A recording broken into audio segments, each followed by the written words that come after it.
ಇನ್ನು ಈ ರಾಜಕೀಯ ಅನ್ನೋದು ಕೇವಲ ಬಿಜೆಪಿಯಲ್ಲಿ ಮಾತ್ರ ಅಲ್ಲ, ಕಾಂಗ್ರೆಸ್ನಲ್ಲೂ ಇದೆ. ಹಾಗೆ ನೋಡಿದ್ರೆ ರಾಜ್ಯ ರಾಜಕೀಯ ಕಲಹದಿಂದಲೇ ಕೂಡಿದೆ. ಅದು ಬಿಜೆಪಿಯಲ್ಲೂ ಕಾಂಗ್ರೆಸ್ನಲ್ಲೂ ಕೂಡ. ಹೈಕಮಾಂಡ್ಗೆ ಟೆನ್ಷನ್ ಇದೆ, ಬಹಳ ದೊಡ್ಡ ಟೆನ್ಷನ್ ಕೊಡ್ತಾ ಇದೆ ಬಿಜೆಪಿಯಲ್ಲೂ ಕಾಂಗ್ರೆಸ್ನಲ್ಲೂ ಕೂಡ. ಕಾಂಗ್ರೆಸ್ಸಿನ ಕಲಹ ಎಲ್ಲಿಗೆ ಬಂದು ನಿಂತಿದೆ? ರಾಜ್ಯ ನಾಯಕರ ಮೇಲೆ ಹೈಕಮಾಂಡ್ ಸೀಕ್ರೆಟ್ ಆಗಿ ಕಣ್ಣಿಟ್ಟಿದೆ.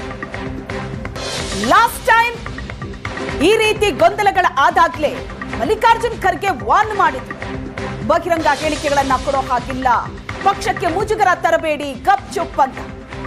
ಎಲ್ಲವೂ ತಣ್ಣಗಾಯ್ತು ಅಂತ ಅಂದ್ಕೋತಾ ಇರೋವಾಗ್ಲೇ ಮತ್ತೆ ಗೊಂದಲ ಶುರುವಾಯಿತು ಕಾಂಗ್ರೆಸ್ನಲ್ಲಿ. ಖರ್ಗೆ ವಾರ್ನಿಂಗ್ ನಂತರವೂ ಕೂಡ ನಾಯಕರ ಈ ವಾರ್ ನಿಂತಿಲ್ಲ.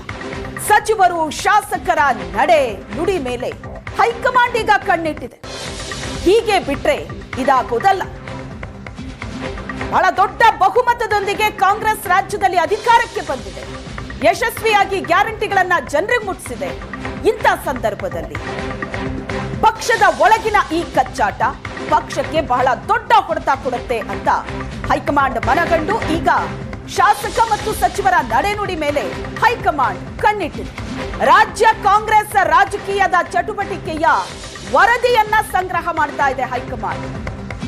ಒಬ್ಬೊಬ್ಬರೇ ಆಚೆ ಬಂದು ಸಿಎಂ ಕುರ್ಚಿ, ಕೆಪಿಸಿಸಿ ಅಧ್ಯಕ್ಷರ ಬದಲಾವಣೆ, ಮೀಟಿಂಗ್ ಮೇಲೆ meeting, secret meeting, dinner meeting ಅಂತ ಏನೇ ಮಾಡಿದ್ರೂ ಕೂಡ ಅದೆಲ್ಲದರ ಮೇಲೆ ಹೈಕಮಾಂಡ್ ಕಣ್ಣಿಟ್ಟಿದೆ.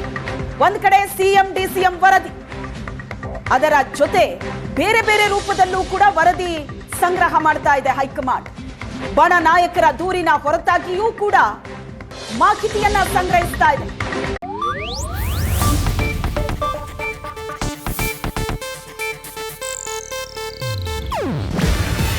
ಇದು ಏಷ್ಯಾನೆಟ್ ನ್ಯೂಸ್ ನೆಟ್ವರ್ಕ್ ಪ್ರಸ್ತುತಿ.